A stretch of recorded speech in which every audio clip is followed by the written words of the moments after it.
Selamat datang di program Ruang Temu, program yang menghadirkan berbagai diskusi menarik.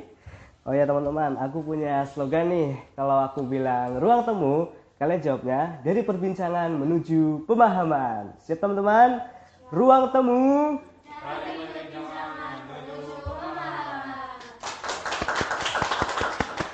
Halo, saya Kalyana Putra. Senang bisa menemani kalian di pagi hari ini. Bagaimana nih kabar kalian? Semoga dalam keadaan sehat semua ya. Nah, ngomong-ngomong soal sehat nih ya, kalian tahu nggak sih kondisi kalian pasti tahunya tuh kondisi sehat itu cuma untuk badan saja ya. Padahal ya sehat itu kondisi sejahtera secara fisik, secara mental, secara pikiran, dan serta terbebas lah ya dari penyakit atau gangguan yang bisa menyulitkan kita untuk beraktivitas seperti biasanya. Nah, dan orang ketika lagi sakit itu pasti bingung nih mau mengobatinya dengan cara berobat ke medis atau mau menjalani pengobatan spiritual ya. Nah, itu yang akan kita bahas pada pagi hari ini tentang pengobatan spiritual yang kita lihat dari kacamata sains. Pastinya ini sesuatu topik yang menarik sekaligus sangat sensitif karena kita akan membedah pengobatan spiritual di mata sains. Dan kita sudah kedatangan narasumber yang sangat luar biasa di bidang itu, yaitu Mas Kaget Pandu. Selamat pagi Mas. Ya, selamat pagi. Bagaimana kabarnya Mas? Alhamdulillah ini sehat ya, walaupun sedikit agak demam batuk. Oh, demam batuk. Emang lagi musimnya kayaknya Mas? Iya, sekarang lagi musimnya ya. Sudah berapa hari? Baru 3 hari alhamdulillah ya. 3 hari. Iya, nanti Emang lama kan kalau batuk itu?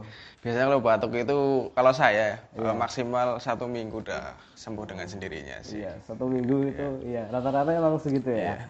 Nah, jadi pada pagi hari ini kita akan membahas topik yang menarik tapi sensitif juga nih Mas. Sensitif. Ya, kenapa itu sensitif? Ya karena pengobatan spiritual ini kan menimbulkan perdebatan di tengah kalangan masyarakat Mas. Oh iya, betul sekali. Iya, betul, ya. ada yang percaya tapi ada juga yang menolak mentah-mentah gitu Mas. Oke, ya. Tanpa melihat tahu, tanpa mencari tahu ke dalamnya dulu. Iya, ada apa sebenarnya gitu.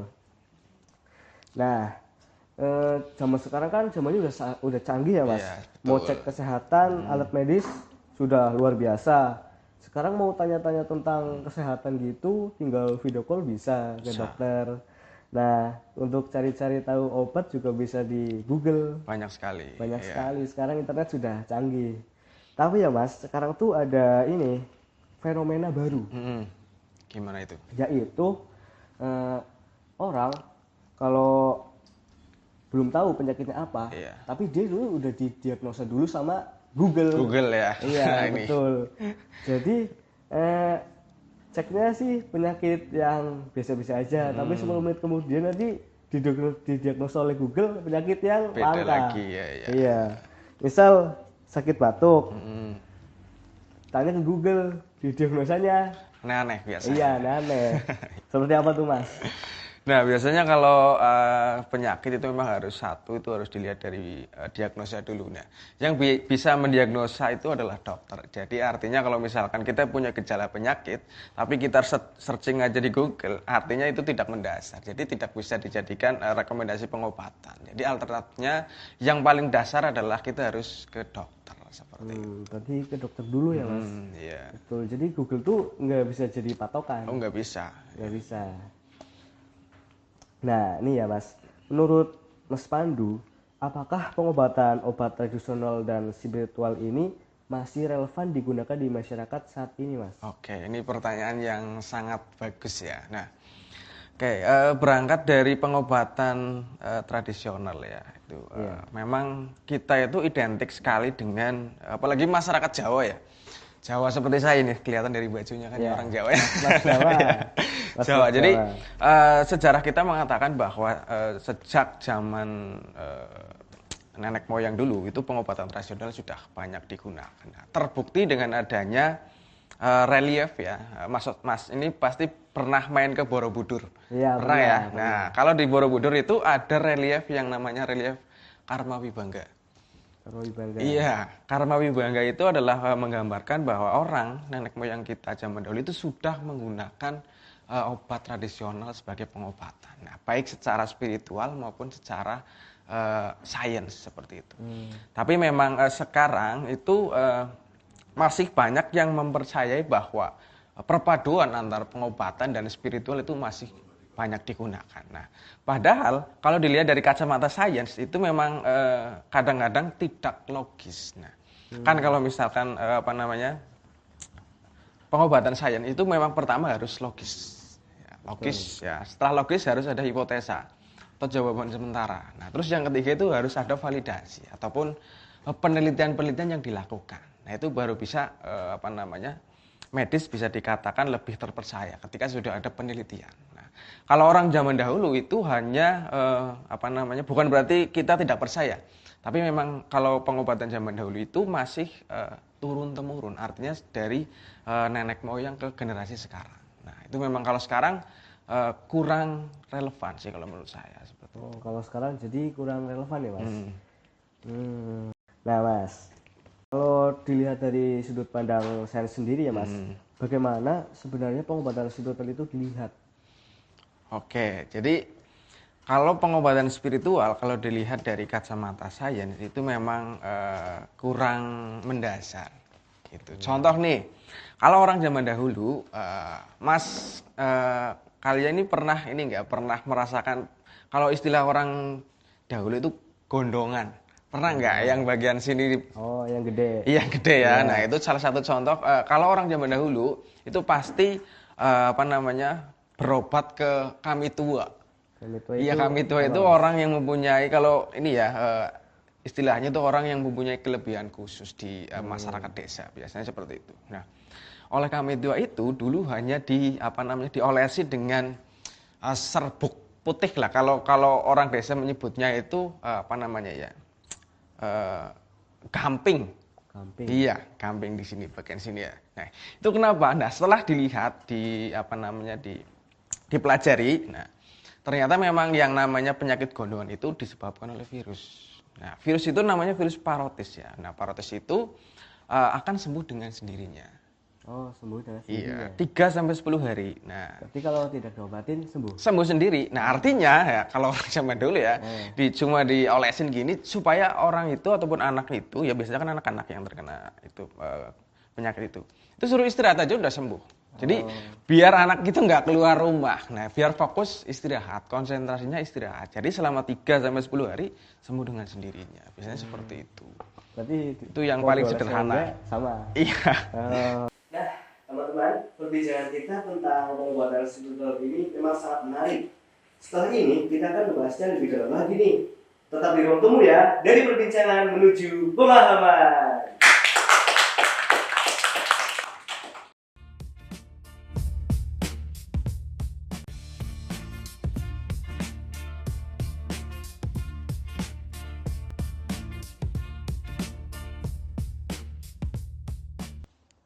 Kembali lagi di ruang temu dari perbincangan menuju pemahaman.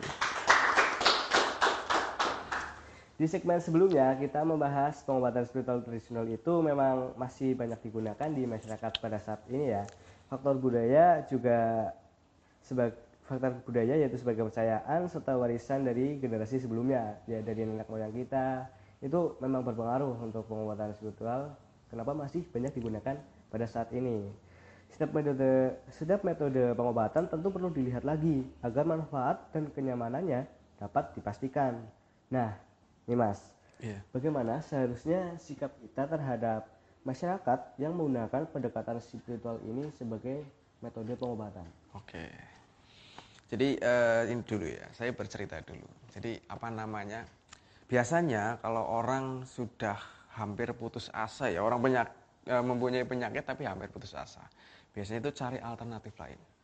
Nah, sudah lama menjalani pengobatan tapi tidak kunjung sembuh ya, biasanya ke alternatif lain. Nah, alternatif lain itu biasanya itu salah artikan.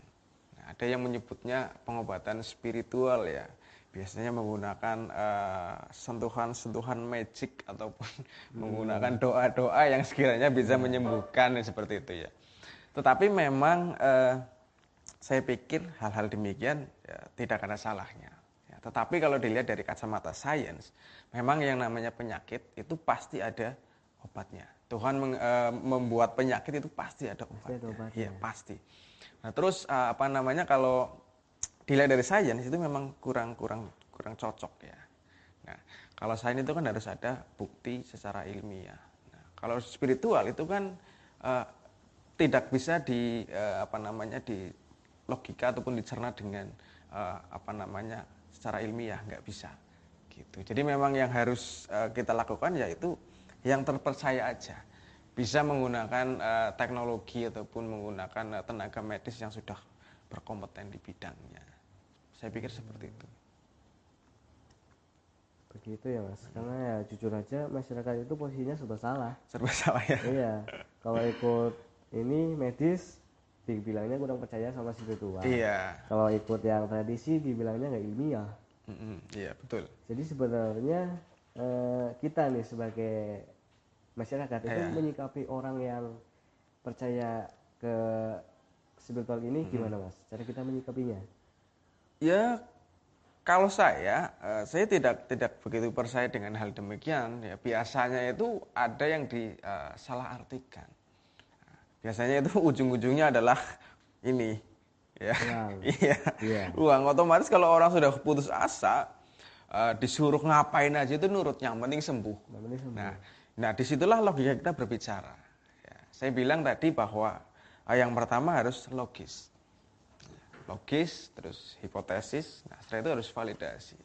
Nah, artinya komponen itu harus terpenuhi dulu kalau misalkan dilihat dari sains. Tapi kalau dari spiritual, ya, saya tidak begitu paham. Tapi alangkah baiknya ya kita yang pasti-pasti aja. Yang pasti-pasti aja. Ya, tapi juga spiritual juga memang ya ada masyarakat yang berobat ke spiritual tapi sembuh. Ya, itu banyak yang demikian. Tetapi memang kalau dilihat dari sains ya, tapi harus paham dulu spiritual yang seperti apa. Yang disalahartikan kan biasanya spiritual menggunakan sentuhan-sentuhan magic yang tidak logis lah. Kayak cuma menyentuh. Iya, disentuh kayak gini langsung sembuh. Ya, iya. Itu gimana Mas? Itu gimana? Itu saya sendiri kurang percaya dengan itu. Kalau sepatu sendiri kurang percaya. Iya. Nah, contoh pengobatan spiritual tapi yang nggak cuma disentuh gitu. Contoh kayak pengobatan apa gitu yang terbukti menyembuhkan. Kalau yang saya pahami selama ini, yang saya ketahui, belum ada pengobatan spiritual yang bisa menyembuhkan dan menghilangkan semua penyakit. Yang ada adalah pengobatan alternatif dengan sentuhan spiritual. Itu kombinasi ya. Tapi memang yang paling penting adalah komposisinya itu apa. Nah, biasanya ya kalau pengobatan spiritual itu diiringi dengan pemberian ramuan. Nah, ramuan itu yang bisa didasari dengan sains. Iya, gitu. Jadi memang kalau misalkan spiritual saja saya kurang begitu percaya. Tapi kalau spiritual dengan adanya pemberian obat secara tradisional itu saya percaya. Tapi kalau hanya satu yang spiritual saja, magic, iya, saya tidak begitu percaya. Bukan berarti saya tidak begitu percaya. Kenapa? Karena memang belum ada penelitian-penelitian yang ke arahnya ke situ. Betul. Gitu. Belum ada yang bisa membuktikan juga. Iya. Menurut sudut pandang akademik ya Mas, apakah ada standar atau pendekatan tertentu agar praktik pengobatan spiritual ini tetap berjalan dan tidak merugikan masyarakat? Oke. Jadi kalau kita bicara standar ya, yang jelas standar ya harus secara sains ya, bisa dibuktikan ilmiah. Itu kalau bicara tentang standar. Tapi kalau bicara tentang kepercayaan, nah itu sulit. Betul. Ya, kita sangat terbatas untuk mengedukasi masyarakat supaya bisa menggunakan obat-obatan yang memang relevan ya, logis. Yaitu apakah pengobatan-pengobatan yang spiritual itu bisa digunakan di era sekarang kayak gitu. Itu salah satu fungsi tujuan saya mengambil farmasi itu di situ. Kalau bahan dalam saya masih percaya. Nah, kalau yang sebelah ya saya masih tidak begitu percaya gitu. Karena kalau ilmiah bisa dibuktikan gitu Betul, loh, ya. ada buktinya. Mm-mm. Apakah ada kaitannya ya Mas, kondisi psikologis seseorang terhadap sugesti dan keyakinan? Ada kaitannya atau tidak? Sugesti Iya, dengan keyakinan. iya.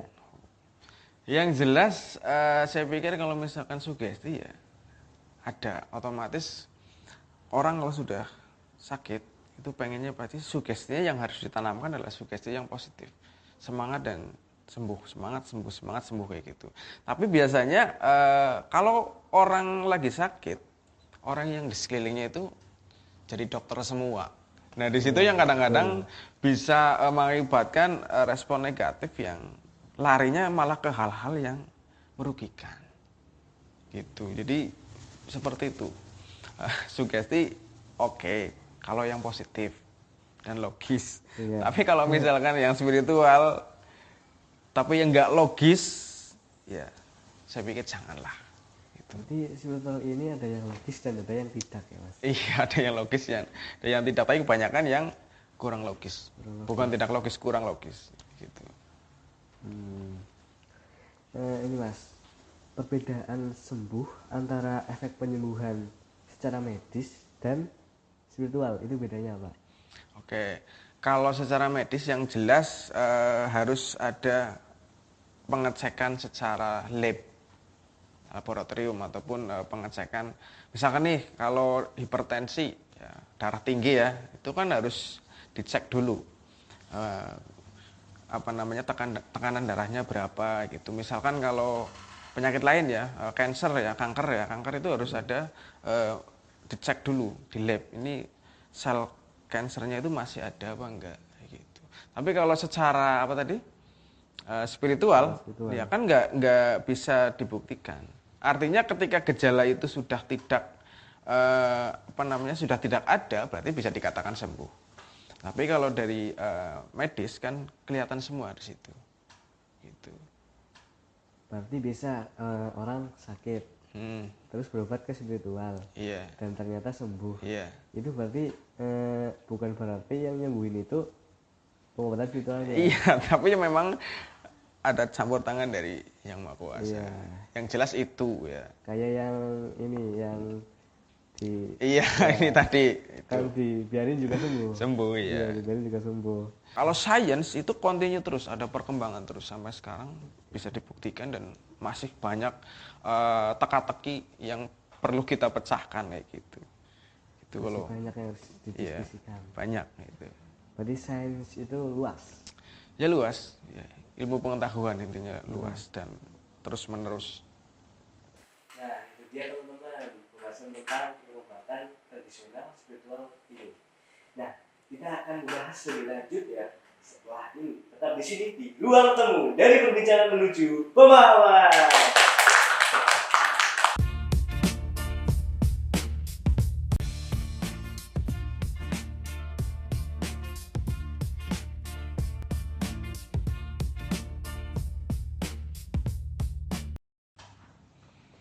Kembali lagi di Ruang Temu dari perbincangan menuju pemahaman. Hari ini kita tidak hanya berbicara tentang pengobatan, tapi tentang cara berpikir, cara kita menyikapi tradisi, dan cara kita menghargai ilmu. Nah, Mas Pandu, apakah ya Mas, ada bukti ilmiah yang mendukung efektivitas pengobatan spiritual? Oke. Kalau bukti ilmiah yang mendukung efektif dan tidaknya spiritual itu saya tidak begitu mendalami itu. Nah, tapi kalau bukti ilmiah secara sains, nah kebetulan saya juga pernah melakukan penelitian semacam itu ya. Tadi sudah saya sebutkan, saya pernah melakukan penelitian daun dadap serep. Nah, berpotensi sebagai anti fungi ataupun anti jamur yang bisa menghambat pertumbuhan jamur Candida albicans. Ya, itu secara sains, tapi kalau secara spiritual saya kurang paham. Begitu. Gitu kalau yang secara spiritual. Artinya memang saya tidak meneliti itu kayak gitu. Tapi kalau bahan alam ya sedikit banyak semua potensi yang ada di sekeliling Mas kalian ya itu bisa dimanfaatkan sebagai obat. Tinggal kita bisa memanfaatkannya apa tidak. Gitu. Berarti pengobatan tradisional. Itu ada bukti ilmiahnya? Ada.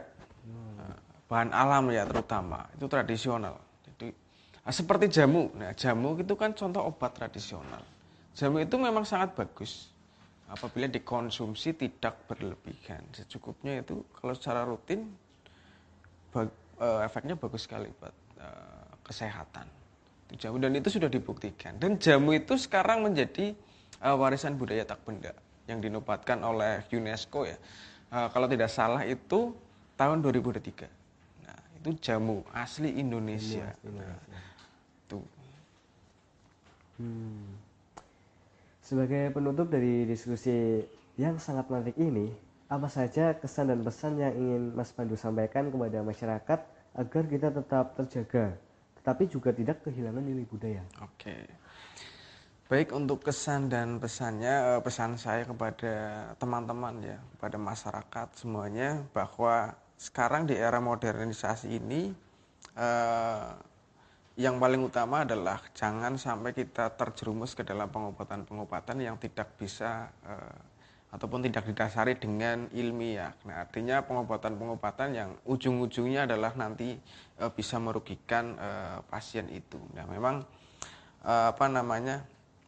pengobatan-pengobatan itu yang pasti-pasti aja. Kalaupun misalkan nanti mau mencari pengobatan yang alternatif, yang harus dilihat adalah harus mempunyai izin. Nah, ketika nanti mempunyai izin, artinya jadi lebih dipercaya oleh masyarakat. Nah, terus yang selanjutnya adalah jangan kita terpengaruh dengan pengobatan-pengobatan yang tidak bisa dicerna dengan logika ya. Kenapa? Kalau orang sains itu memang harus ada 3 kriteria yang dipenuhi ya tadi ya. Yang pertama ada logika, logis, yang kedua ada hipotesis, dan yang ketiga adalah validasi. Itu yang harus diterapkan. Karena di era zaman sekarang banyak sekali orang-orang yang punya kepentingan-kepentingan yang bisa merugikan pasien itu. Terus bagi generasi muda yang penting adalah untuk diri saya dan untuk teman-teman ya, tetap yang paling penting adalah menjaga pola makan, terus menjaga konsumsi, jangan terlalu mengkonsumsi makanan-makanan yang tidak begitu mempunyai nilai gizi. Nah, terus juga kurangi konsumsi makanan-makanan yang bisa menjadikan penyakit. Nah, contoh nih, gula ya, jangan terlalu banyak mengkonsumsi gula ya. Kenapa? Karena gula itu adalah sumber dari segala sumber penyakit. Nah, diabetes, nah itu. Mungkin itu, dan terima kasih sekali hari ini saya sudah diundang untuk ngobrol-ngobrol bersama Mas Alia ya. Bisa ngobrol hari ini, intinya kita sharing saja, tidak ada orang yang lebih pintar ya. Intinya selama kita mau belajar ya pasti kita bisa bermanfaat lah, gitu aja sih. Saya juga masih belajar intinya. Dari diskusi hari ini kita belajar bahwa pengobatan spiritual Jawa adalah bagian dari warisan budaya yang menekankan keseimbangan batin. Namun pendekatan ini sebaiknya menjadi pelengkap, bukan menjadi pengganti pengobatan medis. Karena pada akhirnya kesehatan terbaik adalah ketika tubuh, pikiran, dan keyakinan berjalan seimbang. Iya nggak Mas Pandu? Betul sekali.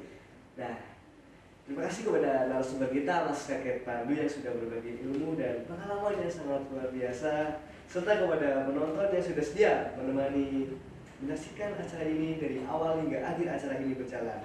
Saya selaku pembawa acara, Kaliana Putra, dan kru pamit undur diri. Terima kasih. Sampai jumpa di talk show berikutnya. Ruang Temu dari perbincangan menuju pemahaman.